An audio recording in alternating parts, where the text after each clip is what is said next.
namin. Pero yung sabihin, Manchi, na-set up sila doon for the press. Okay na. Yan. natin. Pero pakinggan lang natin kung sakali. Ng Executive Director ng Secretary General's Office complaint. Ayon sa kanya, wala siyang authority to receive the complaint. Sabi namin, under the rules, ang complaint ay dapat pina-file sa Office of the Secretary General at hindi nagre-require ng presence ng Secretary General mismo para ito ay simpleng in a ministerial manner tanggapin ng kanyang opisina.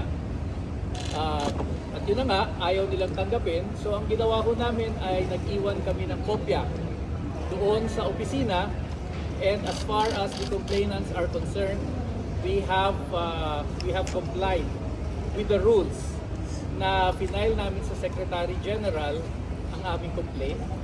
At poproblemahin na lang po ni Secretary General when she arrives on Monday ang kanyang trabaho, ministerial work, na ito ay i-refer kaagad, i-transmit sa office ni Speaker D para ilagay sa order of business. So as far as we are concerned, we have done the necessary requirements. Hindi namin kasalanan kung absent ang inyong Secretary General. Under the Constitution, under the rules, it is enough that we submit to your office.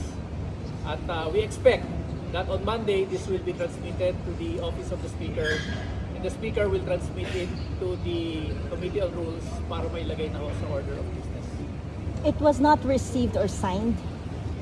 Ayaw nilang. So, ibig sabihin po, hindi filed. Hindi pa. As far as we are concerned, it is filed, it is served. Derek, please explain ano yung legal issues. Yes, well na-discuss bago lang na ang requirements, verified complaint ng citizen at the endorsement na fulfill na yon. Ni hindi binanggit sa konstitusyon yung word na Secretary General.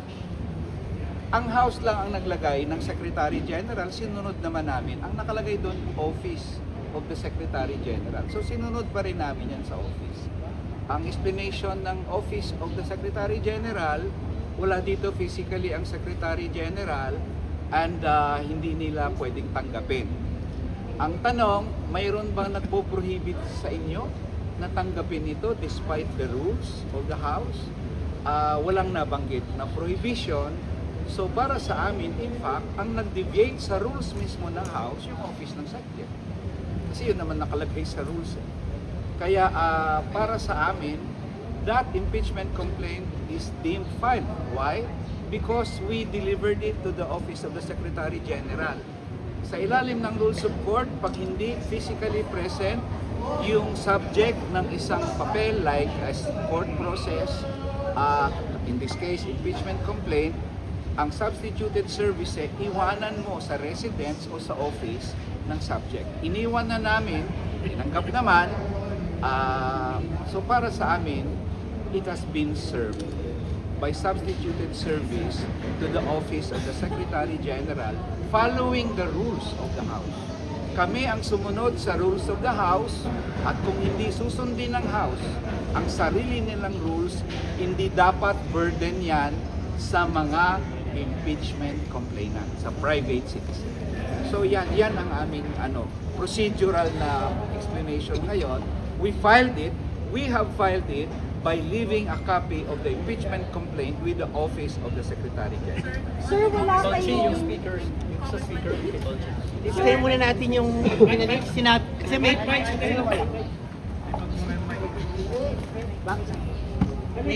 importante kasi kami gagawin din at i-anunsyo. No? Pero para ma-contextualize lang,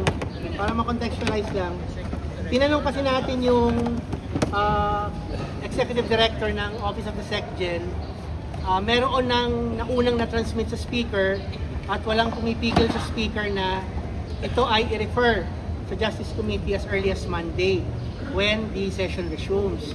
So sinabi natin, ano bang kasiguraduhan namin na kung babalik man kami sa Lunes, sasama pa rin kami sa order of business at sabay na ma-refer sa Justice Committee kung yun ay mangyayari sa Lunes. Ang sabi ng Executive Director, that is a political question.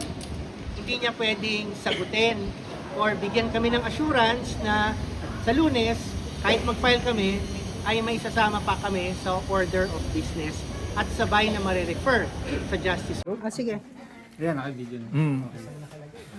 Okay, nandito po tayo, binibigay natin, according to the rules, sa Office of the SecGen, kay Deputy Secretary, Executive Director, Marmoy Salonga, Attorney. ang complaint alinsunod sa rules ng House. At I have no authority to. Ayaw tanggapin. Okay. kaya sa Iwan na lang po natin sa opisina. Okay. At sumunod tayo sa rules ng Sa House. mga hakbang. So malinaw po yun. Okay. Ito po Ito po. Ayun na po. Pwede po bang i-receive? Di ba? Kahit ordinaryong kartero, i-receive nyo, di ba? Oh. Pwede po bang i-receive nyo? Kaya na namin ang bumalik sa Lunes eh. Then, okay. Iwan na lang. Diretso na tayo. Okay, let's go. Hindi kami makasama na. Okay. Let's go. Sige po, lalabas na po kami. Maraming salamat. Thank you. Thank you. Thank you. Oh, si Ted muna yung mag-ano. Ted.